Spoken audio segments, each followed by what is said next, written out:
আসসালামু আলাইকুম গাইস, আমি এখন আছি তিরেরহাট গ্রাম। এটাকে বলতে পারেন হৈবত্তর ইউনিয়ন 1 নম্বর ওয়ার্ডের একটা গ্রাম। তো আমি যেখানে আছি এটা তিরেরহাট বাজার। আর আপনি যদি ডান সাইডে খেয়াল করেন, ডান সাইডে দেখাই, তাহলে ওইটা হলো ওই রাস্তা দিয়ে 7 মাইল 22 নম্বর বাজারে যাইতে হয়। আর বাম সাইডে যে রাস্তা দেখতে পাচ্ছেন যেটা চলে গেছে এই বাজারের মধ্যস্থ দিয়ে, সেই এই বাজার পার হওয়ার পরে কিন্তু এখানে 4টা থেকে 5টা গ্রাম আছে।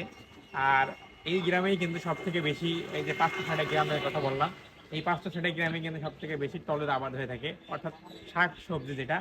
আর বলতে পারেন যে বাংলাদেশের মধ্যে বৃহত্তম যে বাজারটা সেটা হলো 7 মাইল বাড়িনগর যে বাজারটা, এটা কিন্তু তো আমি একটা কথা খুবই শুনেছি যে এই বাজারে, অর্থাৎ এই বাজার দিয়েই কিন্তু বাম সাইডের যে গ্রামগুলো আছে, যেমন কমলাপুর, সৈয়দপুর, চিড়িয়াহাট, বাড়িয়াঘাট, রঞ্জনিয়া, ফুলবাড়ি, এই যে গ্রামগুলো, এই গ্রামের মানুষগুলো ঠিক এই রাস্তাতেই কিন্তু 7 মাইল 22 নম্বর বাজারে কিন্তু কাঁচা মাল নিয়ে যায়।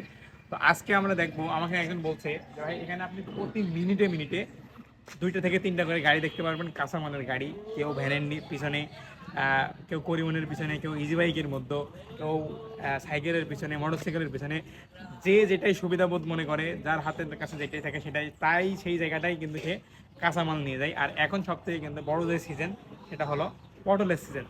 আমরা আজকে দেখবো আসলেই কতটুকু সত্যতা যে বৃহস্পতিবার এবং রবিবারের দিন হাট থাকে 22 নম্বর 7 মাইল বাজারে। এই বাজারে কেমন কাঁচামাল, এই রোডে চাপ থাকে কাঁচামালের। তো দেখতে থাকুন আমাদের সাথে।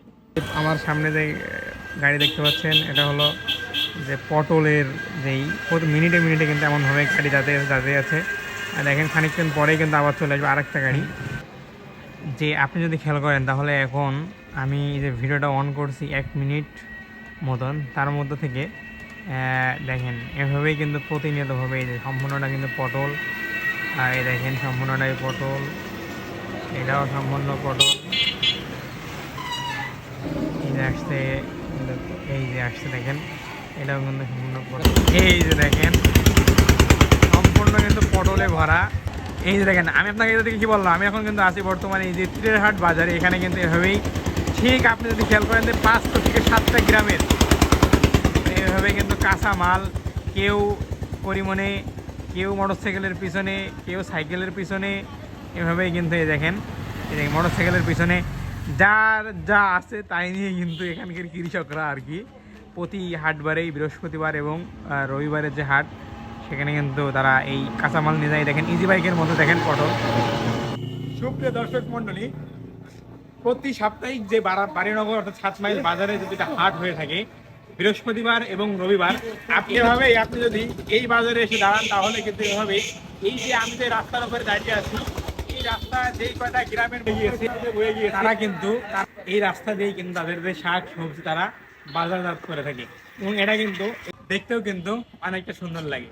তো আজকের এই যে বিষয়টা, গ্রাম কেন্দ্রিক কৃষকদের যে বিষয়টা, তারা যেভাবে এই বাজারজাত করে থাকে শাক সবজিটা, আপনারা বিভিন্ন মার্কেট থেকে, বিভিন্ন বাজার থেকে, কাঁচা বাজার থেকে ক্রয় করে থাকেন, তাদের যেই শাক সবজিটা কিন্তু বাজারজাত করে থাকবে। ভালো থাকবেন, সুস্থ থাকবেন, দেখা হচ্ছে নতুন আরেকটা ভিডিওতে। হ্যাপি গেলি।